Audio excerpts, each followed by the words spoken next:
Metairie Bank's a true community bank. I mean, they really focus hard on helping their clients meet their financial needs, but also family-oriented with their relationships with their customers.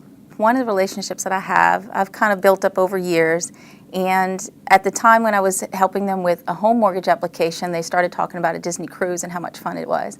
So at the end of the conversation, they said, "You need to come with us." So lo and behold, 9 months later, I was on a Disney cruise with a family of mine that's a customer. So you just never know what type of experience you're going to have with your customer inside the bank, but also outside the bank. One young lady, she started out years ago right after Katrina, and she bought her first car, and she wanted a Ford Mustang, red Ford Mustang. So I lent her money for her Ford Mustang. Years later, she graduated from Charity School of Nursing. I was able to go to her graduation. Right after that, about 6 months later, we started the first-time home buying experience with her. Her brother then comes in and buys a home. He now has a home.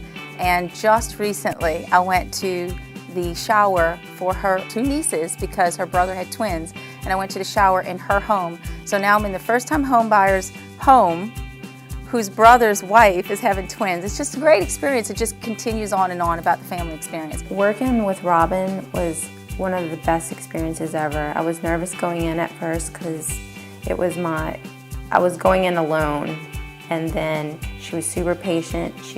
Robbin went over every detail.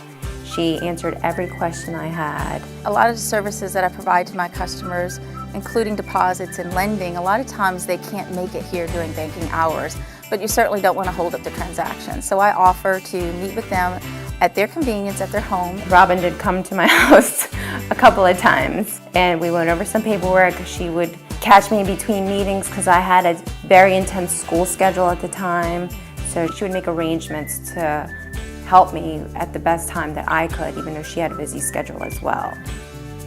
Robbin was just excellent in any aspect, and I couldn't ask for anything better.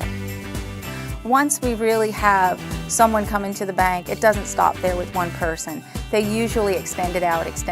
They're asking for their daughters and sons and their mothers and fathers and their nieces and nephews, their friends, their families and neighbors. They do really advocate for us. We call our customers our advocates, and they really do that because we give them a great experience, a real personal experience when they come into the bank. We're with them for life, typically, because our employees stay here forever. They really do. We've had some employees that retire at 47 years, 42 years, 45 years. You have to be a great bank on the inside, really family-oriented on the inside in order to retain employees that long. So you're retaining employees that long, which means the customer experience is retained as well. And so we're with you for generations.